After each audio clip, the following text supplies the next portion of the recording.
Hi, everyone, and welcome to episode 31 of FBI Retired Case File Review with Jerry Williams.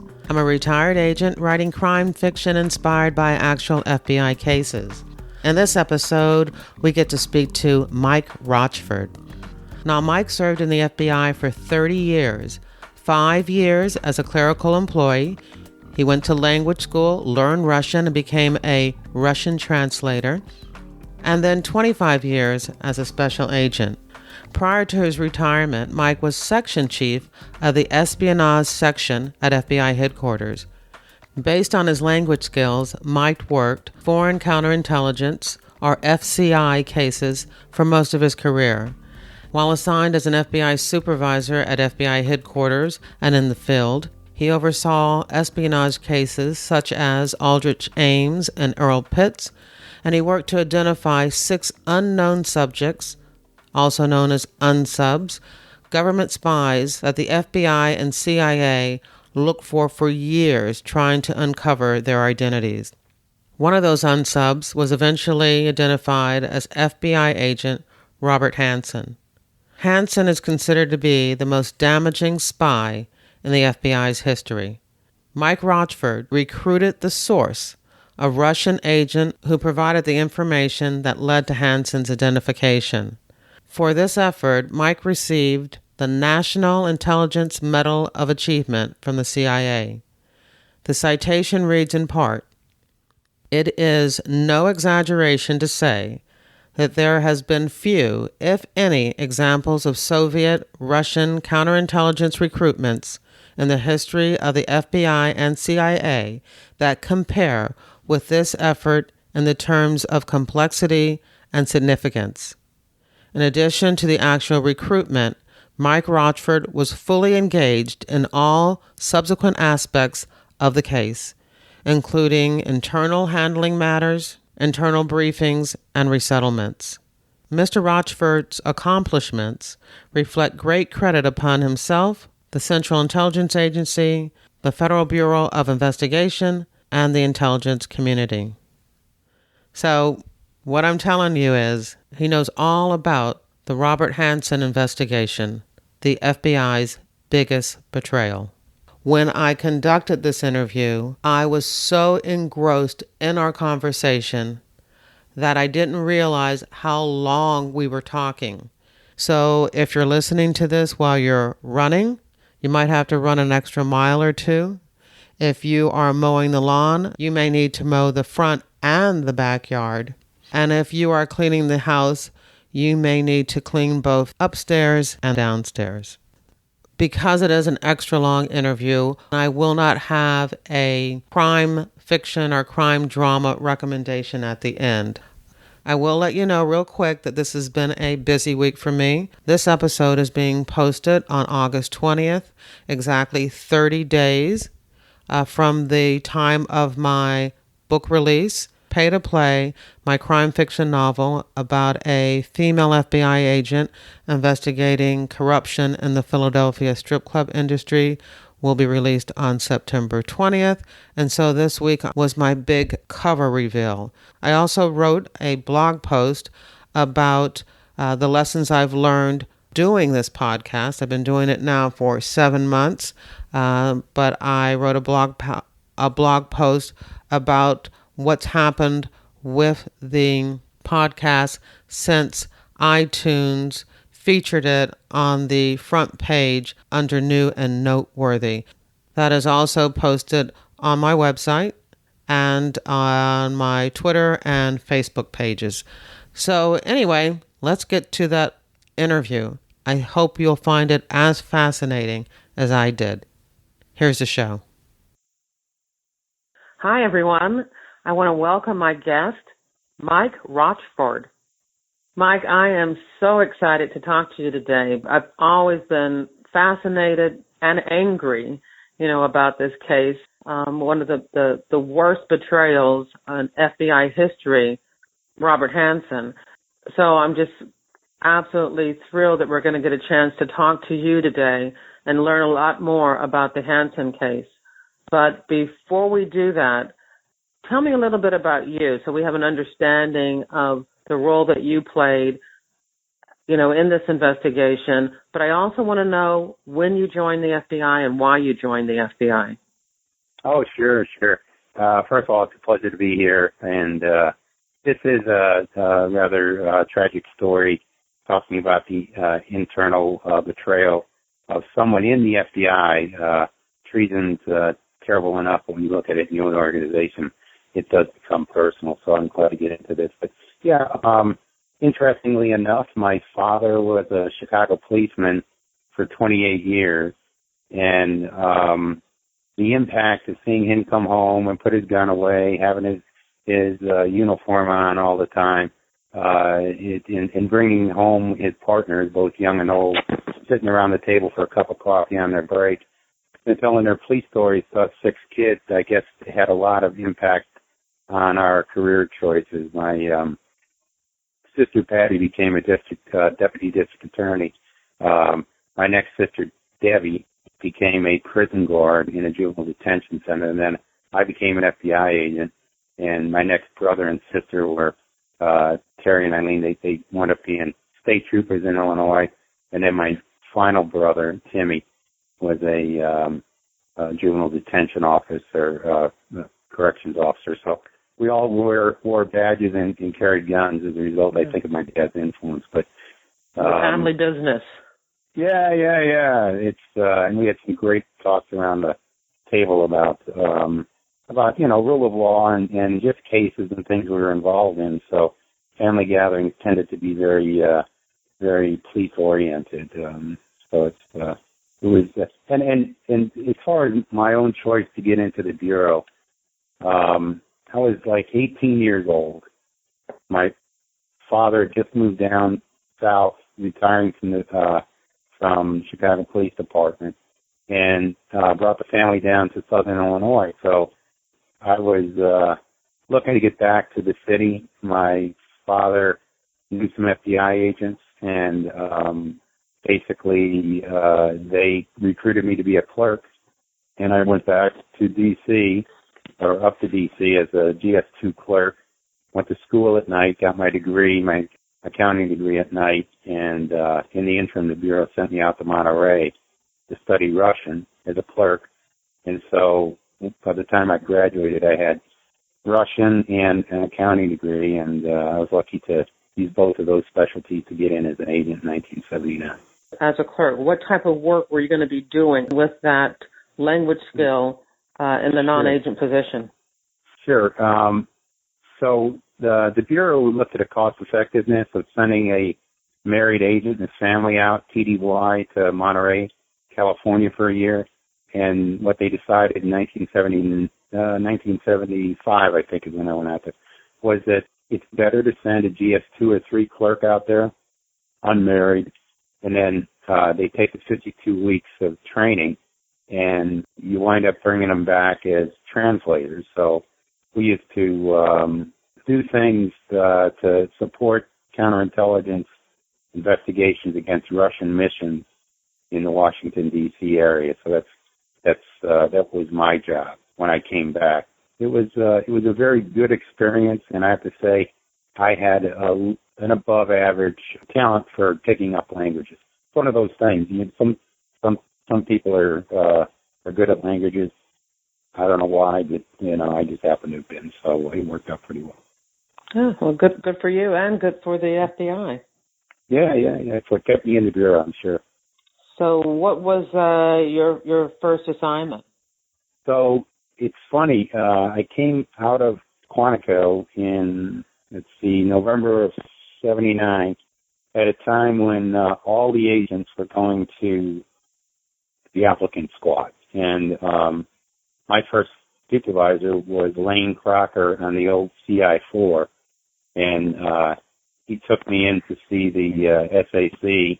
And he said, when I arrived there, and he said, I told you this guy's coming, because Lane had gotten to know me in the place called The Hole, where we did our translations at WFO as a clerk. And he said, I told you that, I want him not to have to go to applicants. I'd like him to come on my squad right away and use his language skills as a new agent. And help us try and recruit some Russians. So the SAC said, absolutely, and he put me on with Lane, and I learned a lot from Lane and some of the other agents that were on that squad. In fact, they had an ongoing espionage case going on against David Henry Barnett, a CIA officer at the time, so I got thrown right in the midst of fast-breaking case, even as a new agent. I was in a support role for them, but it was good learning curve for me. Was this, when many people come into the FBI, they have a desire of what they want to work, things that they, are interested in doing.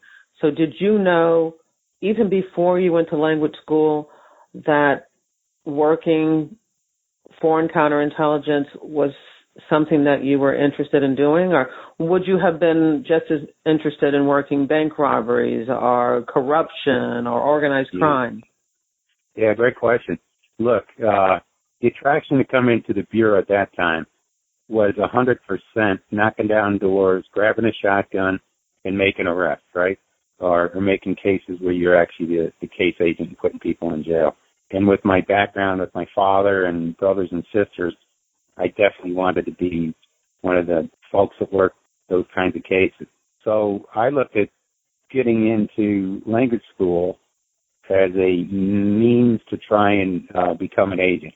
And I was not interested in long-term working counterintelligence, but it's kind of funny, as I got into it as a new agent, I never really got transferred into criminal work, except there was 3 years where I was down in Nashville, Tennessee from 89 to 92, where I worked some criminal work down there. But other than that, in my 30 years in the Bureau, everything was counterintelligence. And I look back on it, and it was fast-paced. It was pretty interesting work. I wasn't too bored. I was lucky enough to be involved in some pretty high impact cases over the years, and I learned from some really good people. So I came to love counterintelligence over time. Yeah, it's really strange because, as an agent who worked criminal matter, the agents who were working foreign counterintelligence, FCI work, you were friendly with them, but it was not, we never knew what you guys were doing. You guys couldn't talk about your cases the way that we could, go out for a drink after work or, hang out, on the weekends. You couldn't do the same thing that we were doing, discussing cases and telling war stories, because all your stuff was secret, even to us.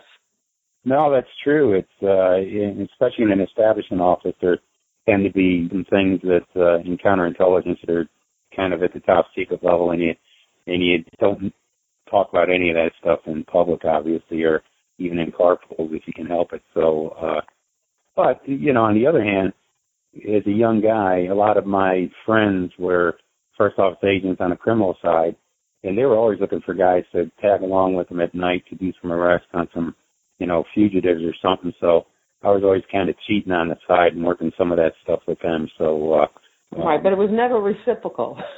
Yeah. Yeah, we never knew what you guys were doing, but, if you wanted to come out with us, you could still come out and play with us, but we could never, ever play with you. Yeah, well, unfortunately, I think you're right. It became kind of a closed circle, right? We kind of had our little club of counterintelligence folks, and while we would have loved to have more inclusiveness, it was sometimes we had cases that people were just read into, and you weren't supposed to share anything with others. So it was interesting. And my very good friend Carol, she was my roommate in college. We've been best friends for 35 years at least. She's an agent working for foreign counterintelligence. Matter of fact, she said you were the best supervisor she ever had. But to this day, I have no idea what Carol did. And I know she won some big award, director's award for a case, and I congratulated her, but I have no idea, what the case was or what she worked. So it's just a strange, just strange difference between, agents who work the things that you've worked most of your career and the other side. But, let's move on. Sure. I just want to kind of go through, too, so people get an understanding of how you moved up the ranks. So, I mean, you started working these violations, as a special agent, but you also moved up the ranks and gained a lot more responsibility during your career. Yeah. So when I came in as an agent, I had a couple training agents, Jimmy Kashlap, Mike Miller, and John Denton. And I'll never forget a line that John had told me as a new agent. He said, "Mike, just so you know, this is the one organization where the fun is at the entry level as a case agent and journeyman, GS-13, and where the cream of the crop fights to stay at the bottom of the bottle rather than rise to the top." I always remember that, and I never wanted to get into senior management or let alone any kind of management in the Bureau as an agent. I fought it. So I spent 10 years in my first office in Washington Field office, took an OP down to Nashville, Tennessee, and then spent 3 years there. I got a call from headquarters, and they said, "Well, we'd really like to have you come back to headquarters." And I wasn't enjoying my OP as much as I thought I would. So I said, "Oh, okay." It kind of got me out of an OP that wasn't very comfortable. So I went back to headquarters, and they sent me to a polygraph unit, and they said, "You got to take a polygraph. We're going to put you into a highly sensitive case right now." And it wound up being the beginning of the Ames case, the Rick Ames case. So I passed it. They sent me over to work in a unit that worked on Russian espionage. From then on, it was like I was 100% working in espionage matters because I spent the time there until Ames was arrested. Could you bring everybody up to date on who Ames is? Sure. Rick Ames was a GS-14 at the CIA operations officer, and he was a person who had volunteered to the KGB in February of, let me see, when did he volunteer? 84, I believe it is, 85, and became a spy for the KGB while he was working as a case officer for the agency. In fact, I debriefed a Soviet defector with him in 85, a guy named Vitaly Yurchenko, and Ames and I got along fine then. He had already started working for the Russians, kind of strange. But anyway, so I do want to say that I do plan on having an interview with the case agent who worked the Aldrich Ames case in the future. So that's going to be a great tie-in with this Hanssen case. Yeah, that'll be great. Then after the Ames case, then I wound up getting sent over to WFO for work as a squad supervisor. There were 6 allegations of penetration of the United States intelligence community, and sent me over and run an off-site squad that looked at those 6 allegations of penetration of the intelligence community, among which they were all unsubs, but one of them was eventually turned out to be the Bob Hanssen case. So that's kind of how I got into it. So these were 6 intrusions of intelligence that they felt were uniquely different and represented 6 different unknown subjects. Right, exactly. We didn't know if they were in the FBI, CIA, NSA, or what, but they were solid leads, and we had to give. In fact, I wound up for the next 4 years. I wound up giving quarterly briefings to Lane Crocker, Bear Bryant, Louis Free, and George Tenet, and George Tenet's deputies on the status and progress of those cases. Of all of the 6, you did identify one person as being Hanssen. Were the other individuals ever identified? 2 of them were, and one of them was a CIA officer that wound up getting arrested. And actually, there were a couple CIA officers that wound up getting arrested. But those cases wound up getting spun off to another squad just as we identified them. And I always keep the unsubs on my squad. So that's interesting. And when you say WFO, I just want to be clear that WFO is the Washington Field Office. It's right there That's in D.C., and headquarters is also in Washington, D.C., that Washington Field is a separate operating, investigating field office, separate from our FBI headquarters. Yes, that's exactly right. One of the 56 field offices. All right. So once this other unsub case is identified as Bob Hanssen, do you pass that off to another squad, or is that something that you begin working on right away? Well, actually, we were looking at, we had like probably 30 suspects in the case, and we were actually looking at the CIA, and we had misidentified the wrong person as the subject, and that was Brian Kelly.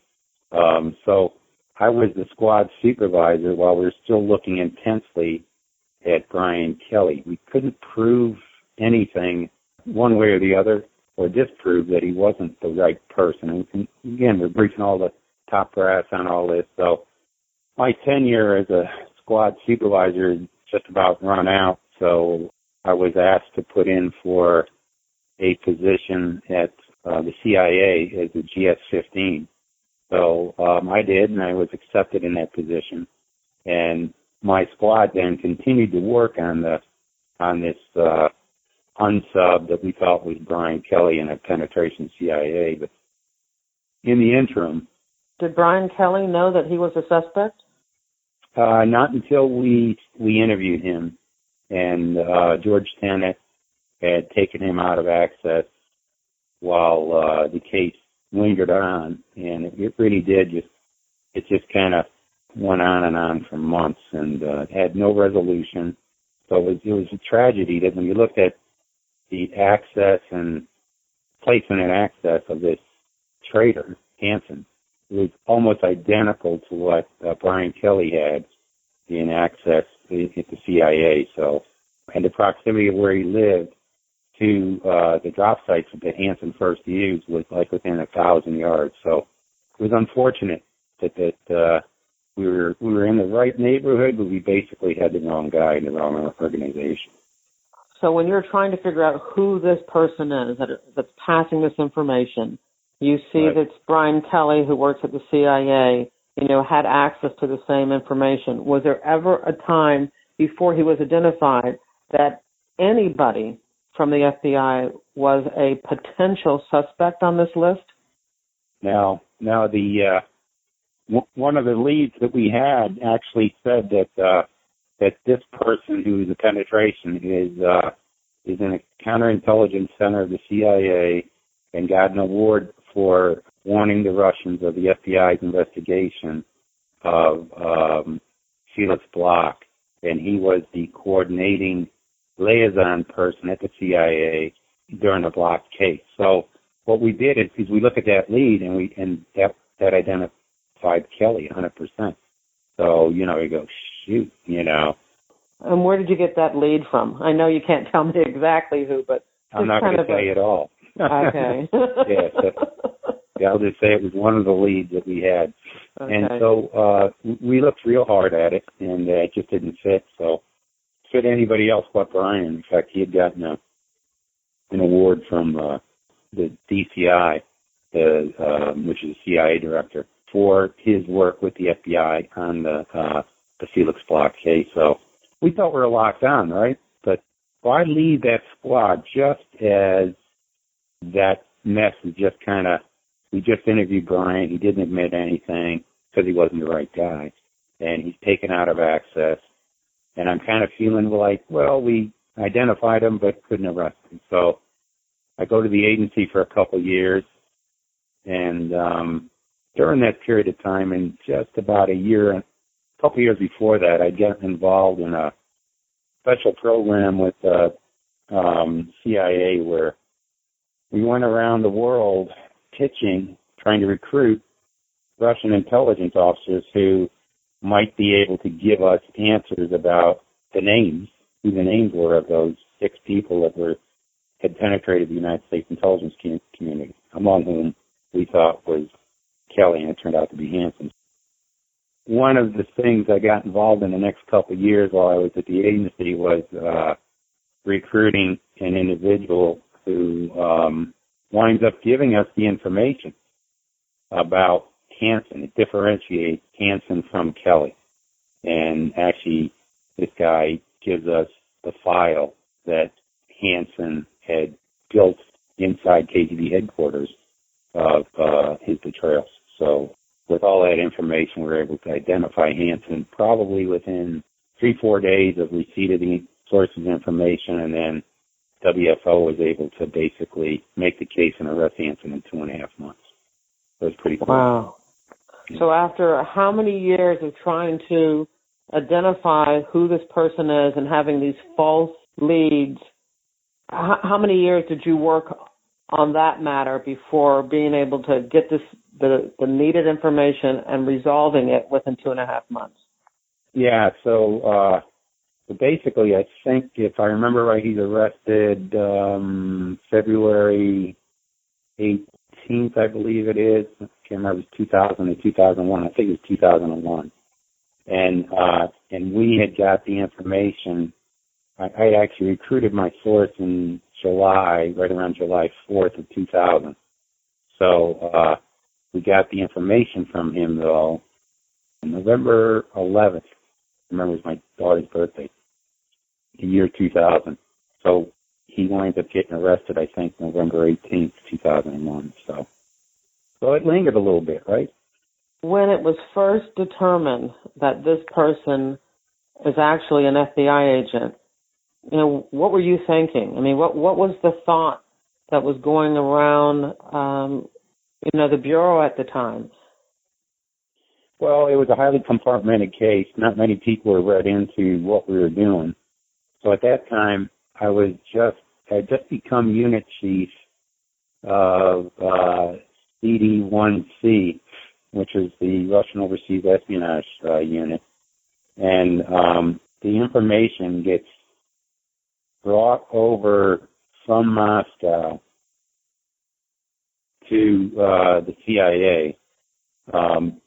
We then take the information over to FBI headquarters, and we process it there because it's so tightly held. We show it to Louis Freeh and Tom Picard, and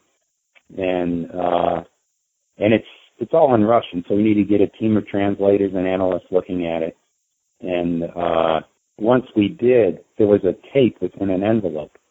And the tape recording was a conversation between the KGB officer, Alexander Fefilov, talking to Hanssen.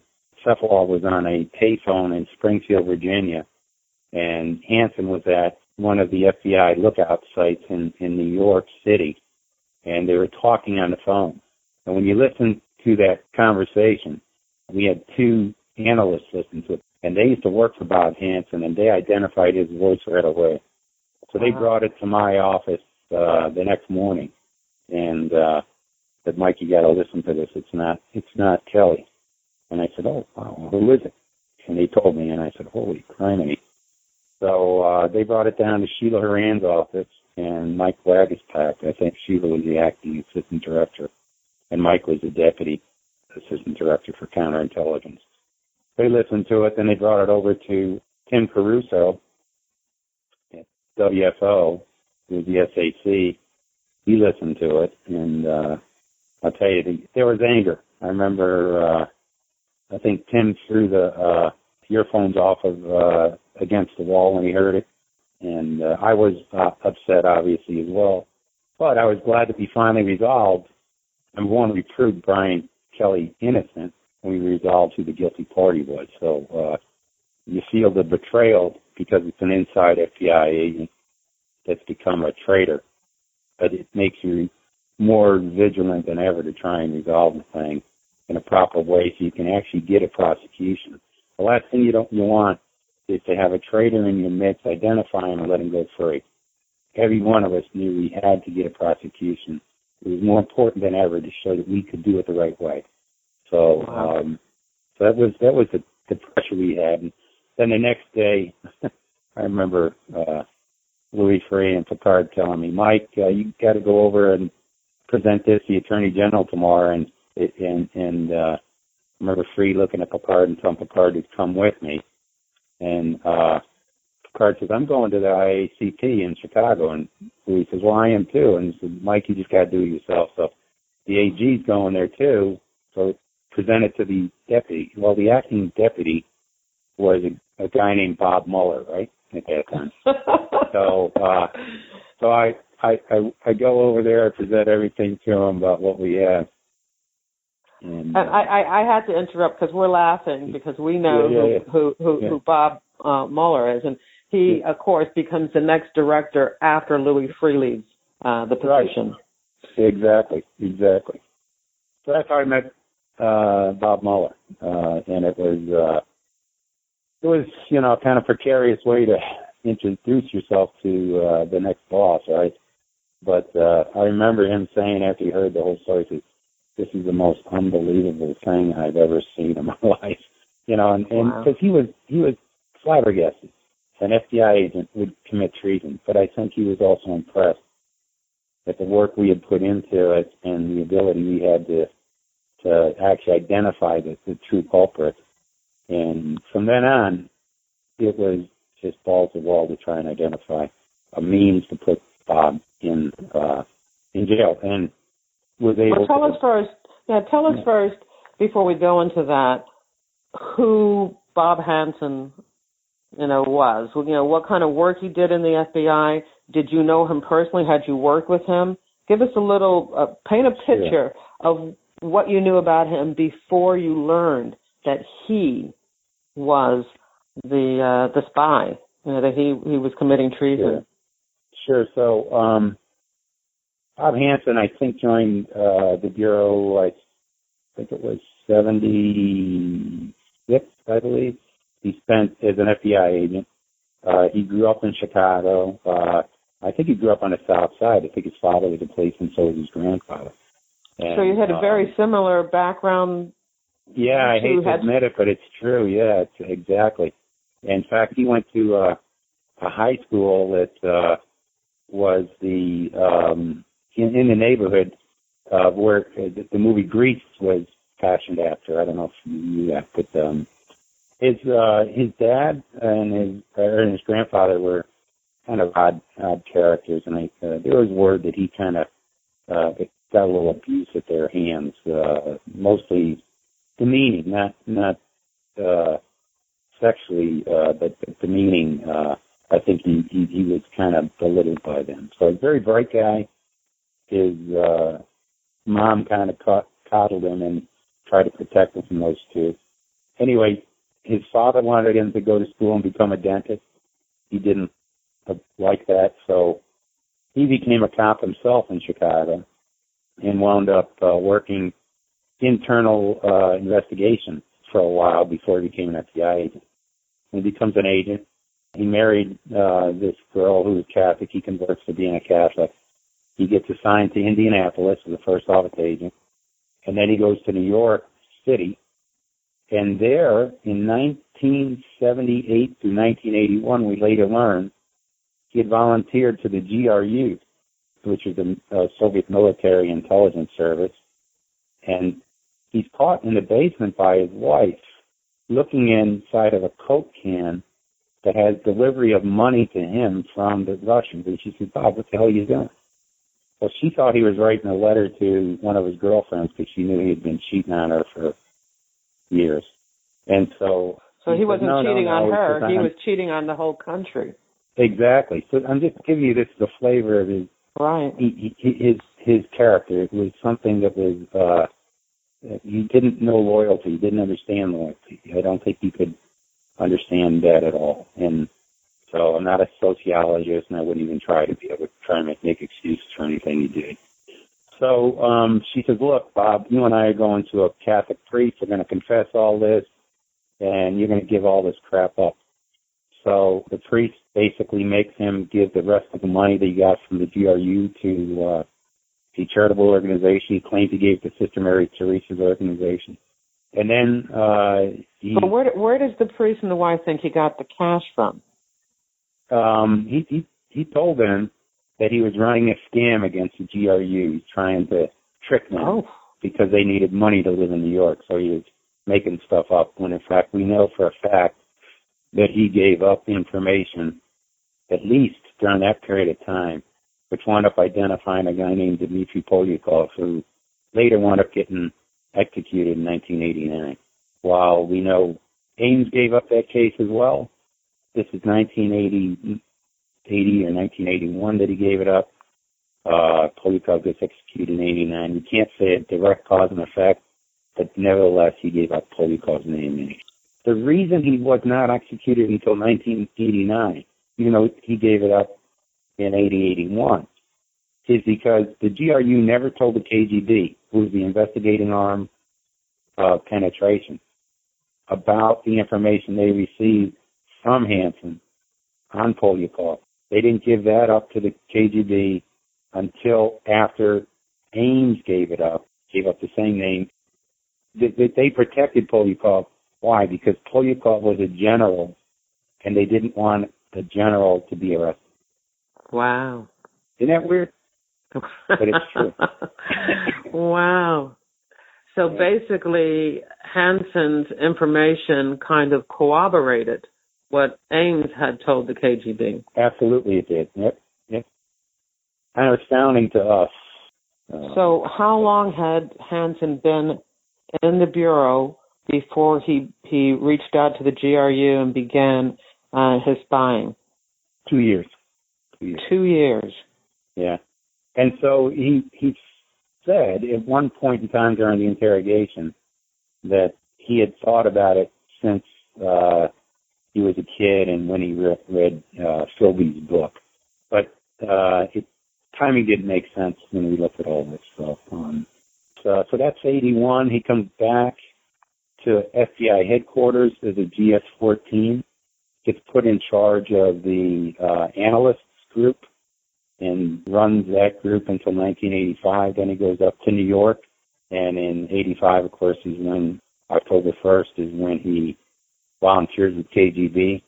And from 85 to 91, he's operating as one of the most productive spies inside the U.S. intelligence community that the KGB has ever had. Wow. So he quits his cooperation with the Russians in December of 91.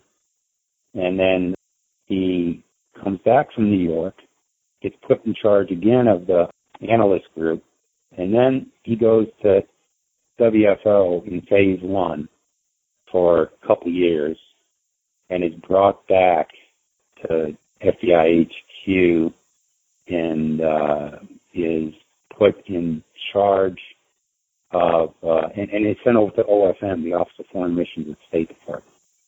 And while he's under investigation by us, we bring him back from State Department and give him a promotion to work in the cyber area. And it's just so that we could control his activities and movements and have him inside the building while we're investigating. So you tell him it's a promotion in order to bring him back and get him out of the State Department. Do you find out whether he was suspicious of that or he really felt that he had been given a higher position? Well, at that period of time, he had just started again, recontacted the SVR, which is the newest name for the KGB. We think it was 1996 through 2001 that he was active again.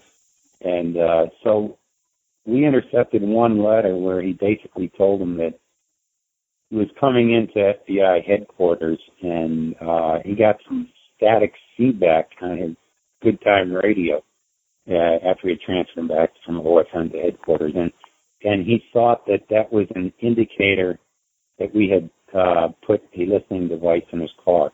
And he said that he's afraid he's woken a sleeping giant and the Bureau's looking at him.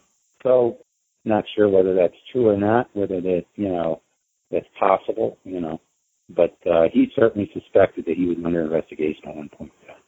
And nevertheless, he still went to the drop site on February 18th to deliver 3 documents to the KGB, the SCR. So, the day we arrested, or WFO arrested. And I keep saying me or we. I actually, at that point in time, I was supervising the case as much as the section chief could, because I'd become a section chief of espionage. But really, it was WFO, the Washington Field Office, Stephen Pluta, and several hundred other agents and analysts that put this thing together and just did yeoman's work in making this case. Well, one of the things that you said is that once you knew who Hanssen was, that it was very important for you to make sure you did everything absolutely right to gather the evidence so that you could try him criminally, get him locked up. So tell us a little bit about what kind of things you knew you would have to gather before you could bring this case out into the open. So we knew that our source, person I recruited that gave us the file, could never testify in court. We just don't ever do that with any of our KGB defectors, right? And so yet we had to find another way to predicate the case. And so we had to get him at a drop site, passing classified information to a foreign intelligence officer. And the closer we could get him to an actual face-to-face with a KGB officer or SVR officer, the tighter the case would be.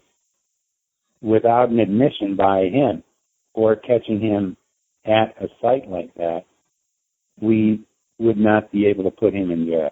So we had to set up FISA court orders to listen to his phone activities, to monitor his computer activities, to track his interactions with everyone and determine how the KGB was communicating with him.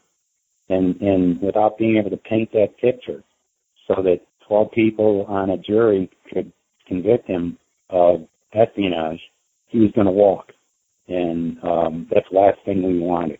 So WFO did a fantastic job of doing all the right things and getting sources against them and putting cameras in the woods and following his actions. They actually retrieved several $1,000s under one of the drop sites that he hadn't found because he had left it there the month before we arrested him.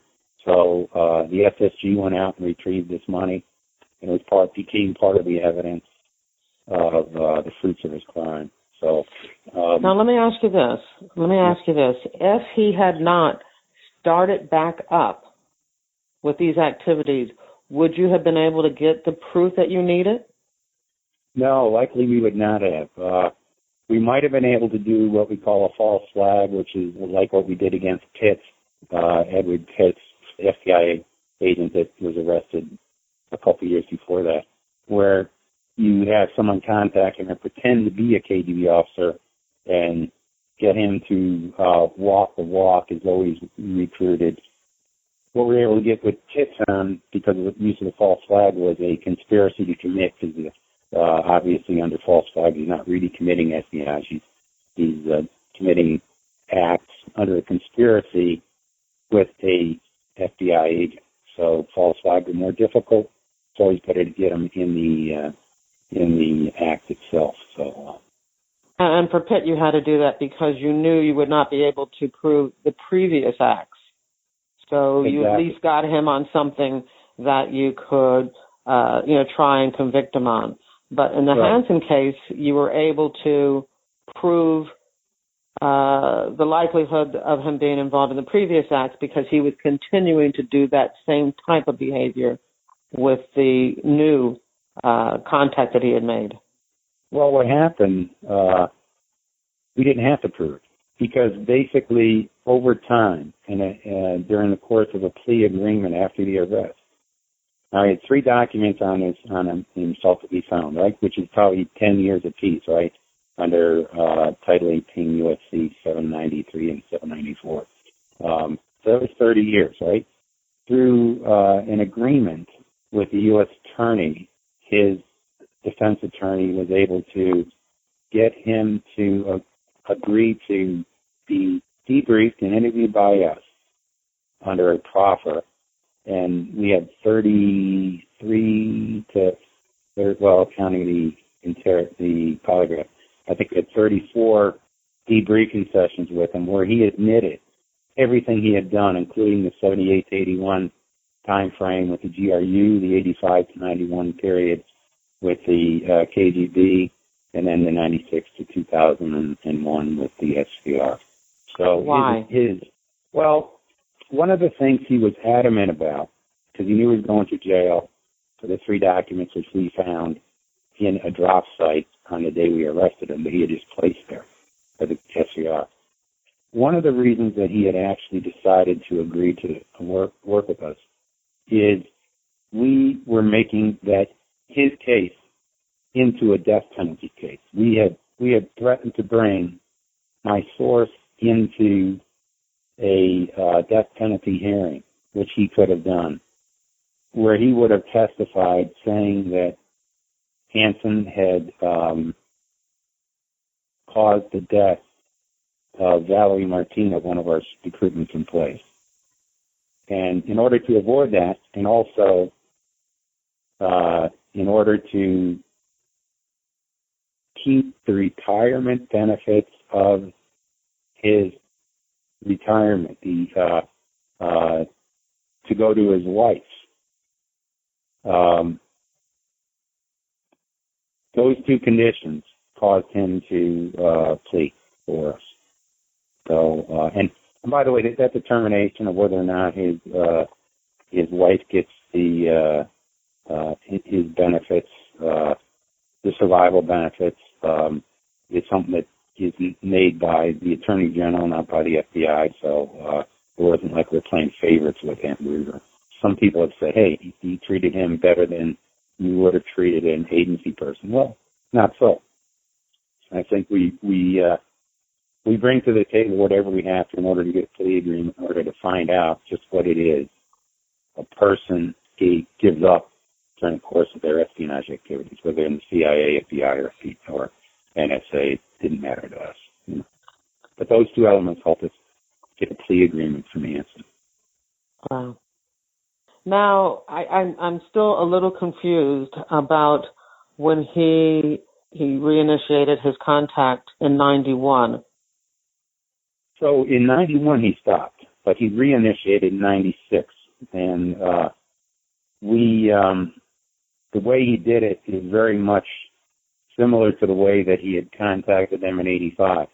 He sent a letter in and said that he was the old Boris, which is the code name he used, in contact with them, and that he wanted to reestablish contact with them. So it was all by letter, and usually he would send such a letter to a clean diplomat that he knew that we were not covering, didn't have any special techniques against, and he'd say, give this to the head of the line KR, which is the Counterintelligence Division.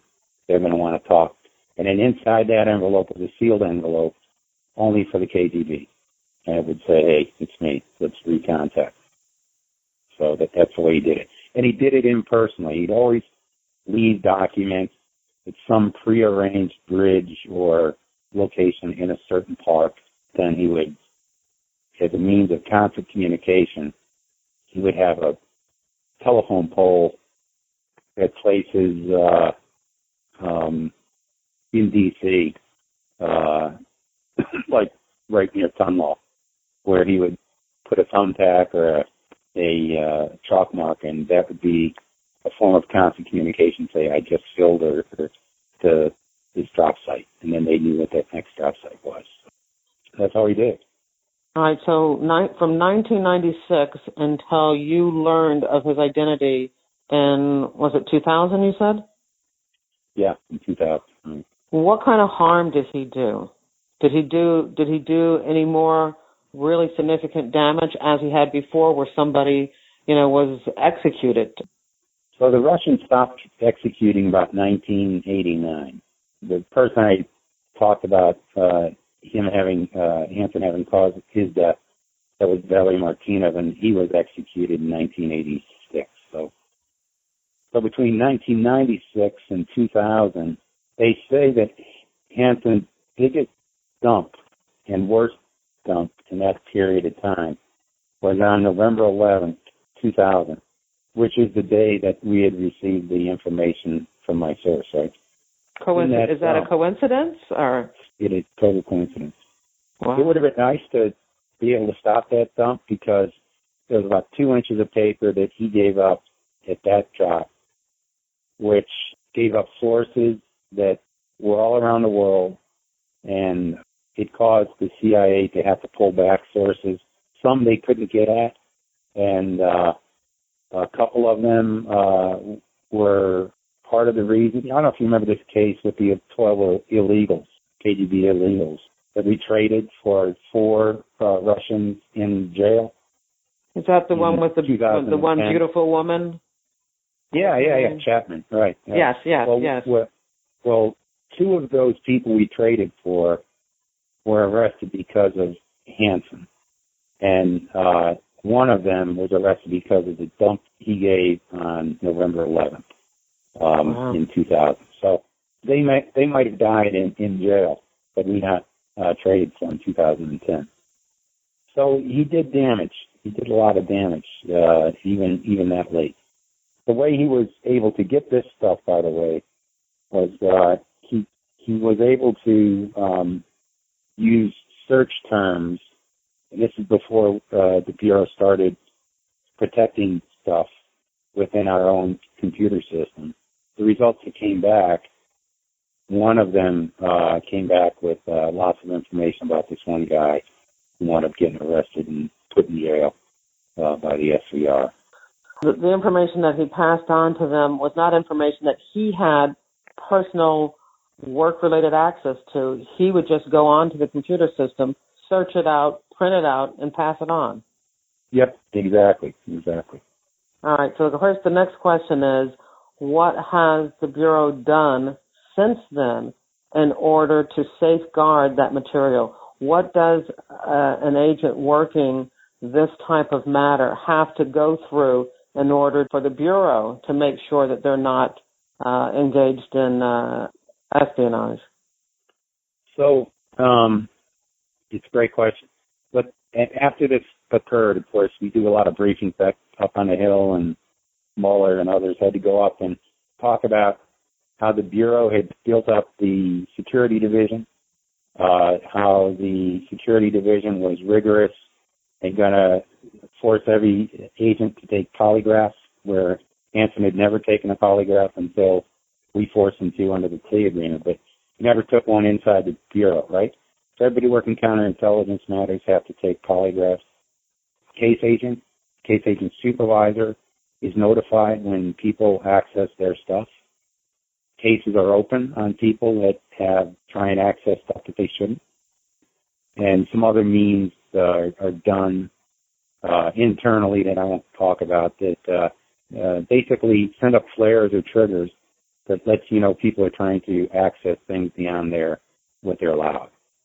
We set up a called 811 referral, an 811 referral system from the security division of the FBI to the Espionage Section of the FBI, Counterintelligence Division, in the event somebody raises the level of anomalous activities that would make us think a person in the Bureau is conducting espionage. So all these things have been done since the Hanssen case to try and harden the inside secrets of the Bureau and the rest of the intelligence community away from the person who might be inside the Bureau committing espionage. So It's a good, rigorous system.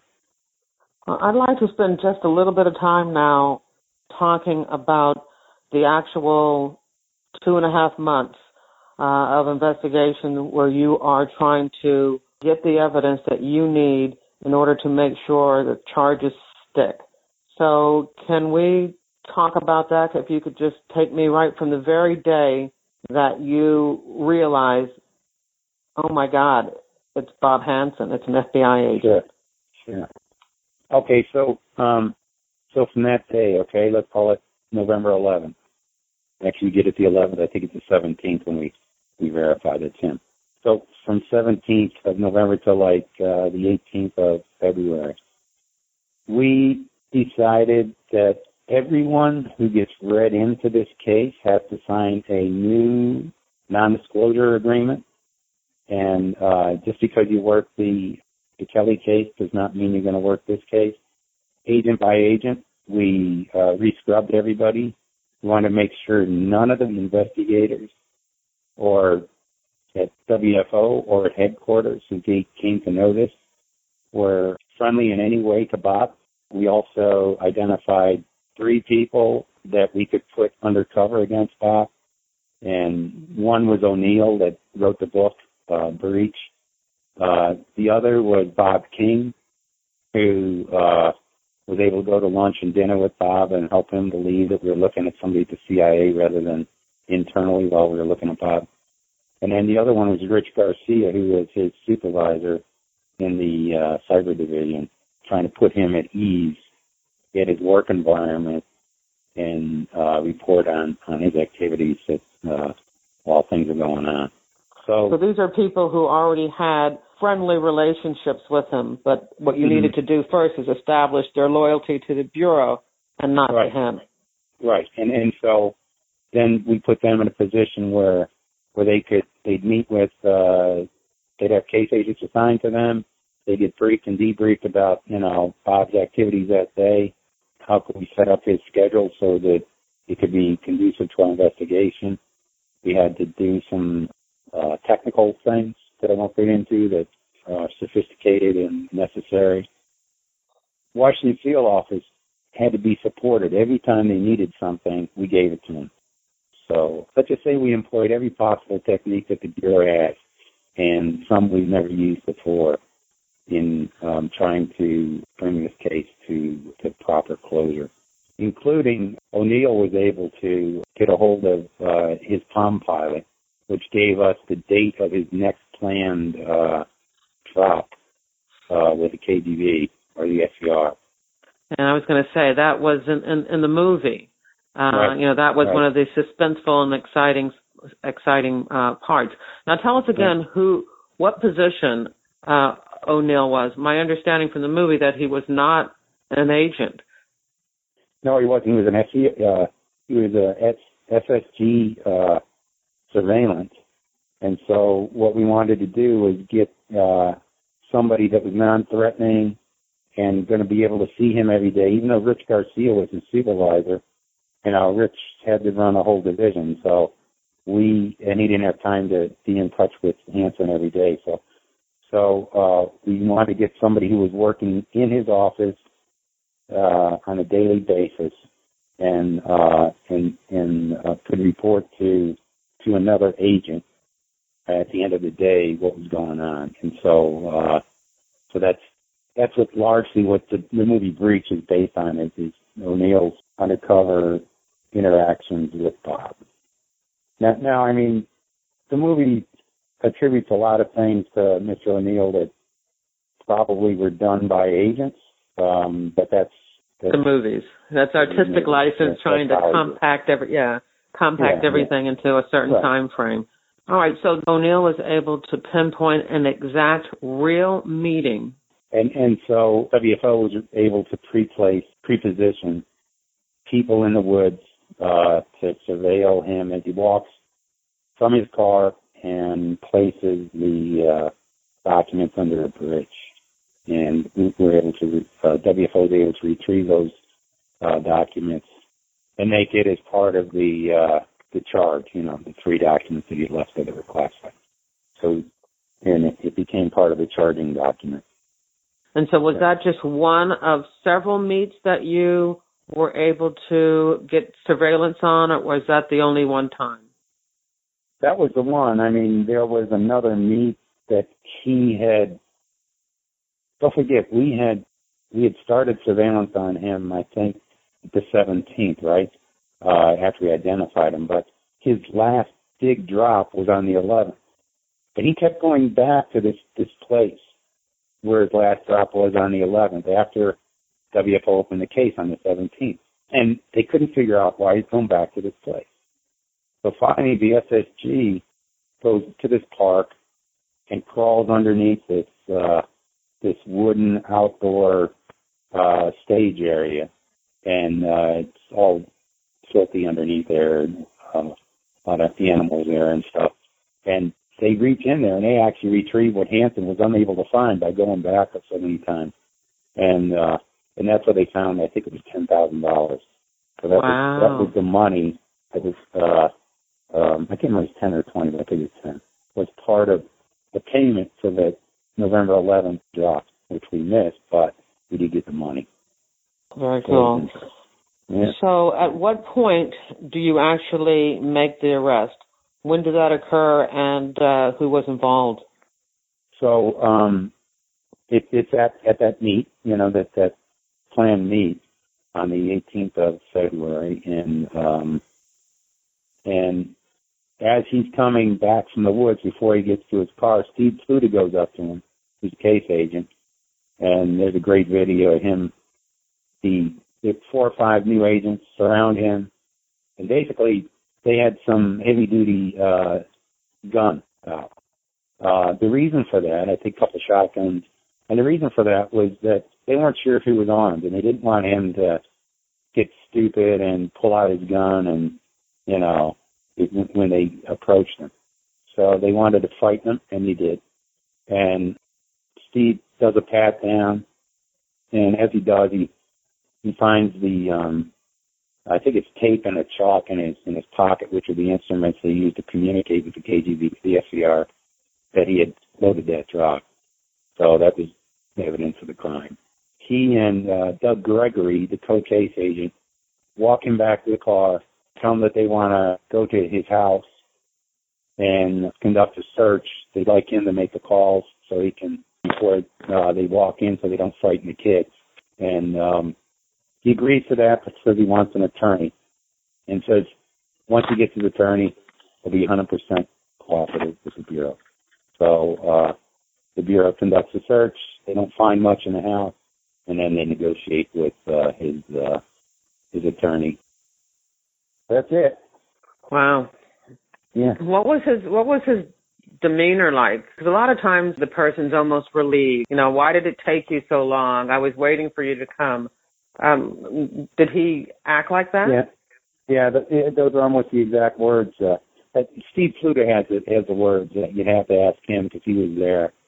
I was at FBI headquarters, being a headquarters schmuck, just kind of at the command post, but something like, what took you so long, or something like that. But I don't remember his exact words. Because the attorney's up, they couldn't talk to him until the deal was struck. And basically, the deal, the plea agreement agreed not to pursue the death penalty any further and provide Bonnie with the survival benefits of his retirement. So I have 2 questions. One regarding the SBR. Do you know what their reaction was to him being arrested? Yeah, at first, we had surveillance on the Russians, by the way. We kind of knew the principal players that would have been picking up that drop. We got them within a couple of miles of the drop site. And John Dyer, who was one of the prosecutors, he and Randy Bellows, said the closer the Russians get to that drop site, the closer you can make at least a conspiracy case of an intent to pass classified information of an unauthorized nature. So, and I guess also it helps you to identify members. Right. Exactly. It certainly does. So that was one thing. The other issue was that the SCR basically didn't admit to a thing, and they always pretend like these things are a provocation and we had done something of our own volition and, this is not anything, especially since we didn't arrest one of their officers in the act. Their plausible deniability was pretty strong. Yeah, I don't know why he was leaving it there, we didn't tell him to leave the stuff there. We weren't coming to get it. Right. Yeah, prove the conspiracy, right? And so you don't, obviously we don't feel obligated to prove anything to them. Our encumbrance is to prove something in a court of law. So really the reaction was kind of silent. So some people were expelled from the United States as a result, and it was a long list of people both in New York, San Francisco, and WSO, or Washington area. So, and to expel them, we didn't have to provide any type of proof. I take it. Well, just enough to convince State Department, right? Okay. So what happened to Hanssen? What kind of time did he get? Where is he now? Well, he got a life sentence. He's in Colorado Springs. It's a maximum security. They don't allow him to receive or send letters that aren't looked at by somebody in the Bureau. And that's to make sure that the Russians aren't trying to communicate with him while he's in jail, which we found they do with some other, they tried to do with some other espionage folks. So that's it for him. For the rest of his life, he is going to be incarcerated. Yep. And he's not allowed to have a computer. Basically, 23/7. What do you call it? Isolation. Lockdown. Yeah. He gets one hour a day to walk around the outside for his exercise, and that's it. NCIX does value of spies, right? What's the damage to national security? They said that Hanssen gave up $22 billion with a B worth of information. In other words, how much would it cost to rebuild and make re-secret everything that he gave up? $22 billion. And he caused the death of 3 people. Okay? Whereas Ames gave up probably caused the death of 8 people and the arrest of 24 people. They said that Hanssen was the second worst spy in the history of the United States. Ames was the third worst.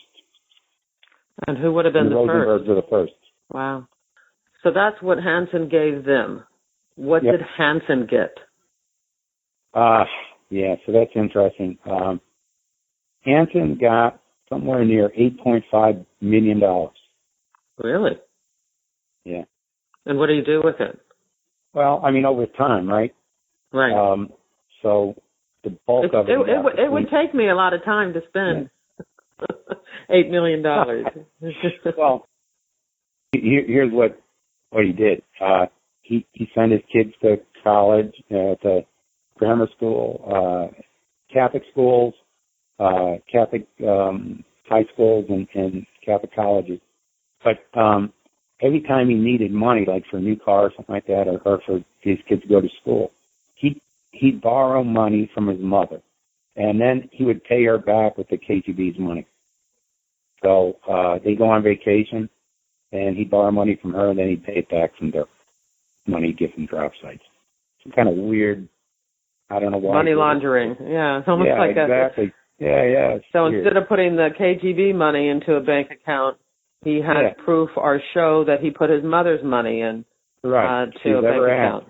And over time, if you live not extravagantly, but just above your lifestyle and what you can afford, it's kind of hard to find. When you think about it, 85 to 91, it's 6 years. You can, I think you can. Now, half of that money, by the way, was never given to him. It was put in escrow to be given to him in the event that he retired and moved it to Europe or something like that.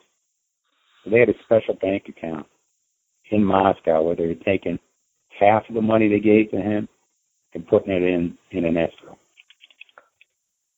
And we believe that they would have given that money to him? Yeah, we actually believe that they probably did that with Ames.